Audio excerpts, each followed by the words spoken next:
Alright, drafters, March of the Machine draft is looking to be really, really popular. There's a lot of cool things going on. People have been calling it cube-like, and it makes it a really fun one to do the draft bucket list of. Now, if you haven't seen this before, it is a list of little achievements that you can do, cool things I can think in the format. Some of them are quite simple to do, things that will probably happen to you in the format. Things are going to be quite outlandish, but really, really cool. And it's just kind of highlighting some of the crazy things that can happen in a format. And this is looking like one of those where there's a lot of cool things can happen. It's very bomby. I know lots of people have been singing its praises. I like it, maybe not as much as some, but I still really like it. It's a format I'm looking forward to playing, and it is an interesting one that there's lots of interesting interactions to talk about. So let's get on with it.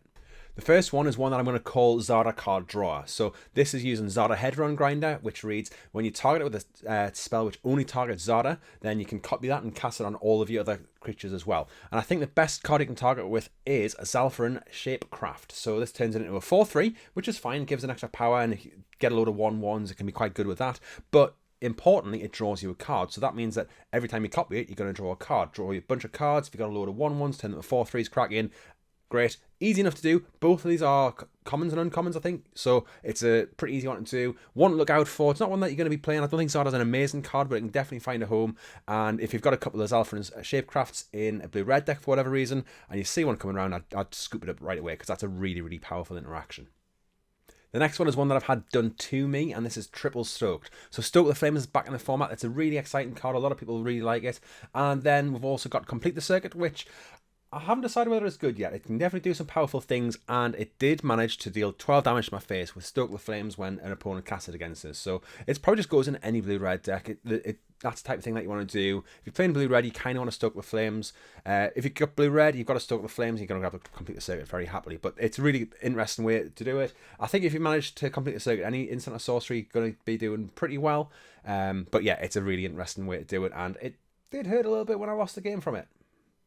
Up next is Croxa Clone, and we have Croxa and Kuranis in the format, which is essentially a reanimation spell. That's it, to reanimate a creature. And what's better to reanimate than another Croxa? Probably not the most powerful thing you can do. Pretty powerful thing to do, to be fair. You would have to sacrifice the original Croxa as well, so you have to sacrifice the Croxa Titan of Death's Hunger to its own ability, because he's not escaping it. But, you know, it's funny, it's flavourful. Not all these are powerful, not all these other things that you should do, and sometimes the flavour just does win out in this ranking. Now, the next one is one that I have done. So I was in a draft, I was in pack 3, I was very black-green, and I was past a Horden Broodlord, which, great, it's a great black card, and I had plenty of creatures to cast it. And the next pack, I was past another one. So 2 picks in a row, Horden Broodlord, that was fantastic. I did have a Vorinclex as well, the new Vorinclex, so going Horden Broodlord and a Vorinclex was amazing. Not all in the same turn, but, you know, you can imagine it, Magical Christmas Land. But yeah, 1 Horden Broodlord. Best thing to fetch up is probably another Horden Broodlord, because then if you've got another bomb in your deck, you can go fetch that up as well. 2 rares, it can be done. That means I've done 2 paper drafts, and I've done 2 paper drafts where I've had the same rare twice, which is interesting. But yeah, Horden Broodlord in a Horden Broodlord is definitely an achievement that I think deserves to be on this list. We're about at the halfway point through the video, and this is about the time when I do share some codes from Arena. I think these are 2 pre-release codes. I can't remember. I had a few pre-release codes from the weekend, and I put them into a pile. But yeah, anyway, thanks for watching. I have been a bit late with this. I usually like to get it out before pre-release, but it has meant that I've been able to see the format a little bit more, pick out some more things. There's a code in the comments down below. If you use any of them, let me know. Just say it's the first one in the video, the second one in the video, or the one in the comments. I think I'll just put one in the comments. I might put more in there. But yeah, go down there, stick a comment on it. It does help with promoting the channel. Believe it or not, just putting a comment in and saying, great video, or I like it, or something like that is amazing. And I do really, really appreciate all the support. Hoping to get back on the video train and get 1 week on average, but let's see how we'll go over the next week or 2. Okay, in the last 4 of the video, and there are a number of ways in the format to win through poison. So you've got Skitherix, the Blight Dragon, we've got Finn the Fangbearer, and also the backside of Atali is an 11/11 infect, if you're not already going to be winning off Atali. More on Atali in a moment. But I think that there are only 3 ways you can win with poison in the format, but that's 3 ways that you don't normally get. And you got 1 at uncommon, you got 1 at rare, and you got 1 at mythic. Yeah, okay, you're not going to get them all the time, but at some point, somewhere, somebody in the format will win with poison, and again, obviously deserves an achievement on this list. You knew he was going to pop up somewhere. It's one of the most hyped cards in the set because it's quite expensive, but Ragavan, turn 1 monkey, is got to be on here. Now, it's got to be on turn 1. It's not just about drafting it, you've got to cast it on turn 1, and that is probably the least thing that anybody wants to see on turn 1 in any format, really. It's a really, really powerful card, and it does a lot of damage no matter where it is. It's not as great in Limited as it is in Constructed, but it's still a fantastic card, especially if you get down turn 1. Turn 1, play that, get in, you got value already. Win-win.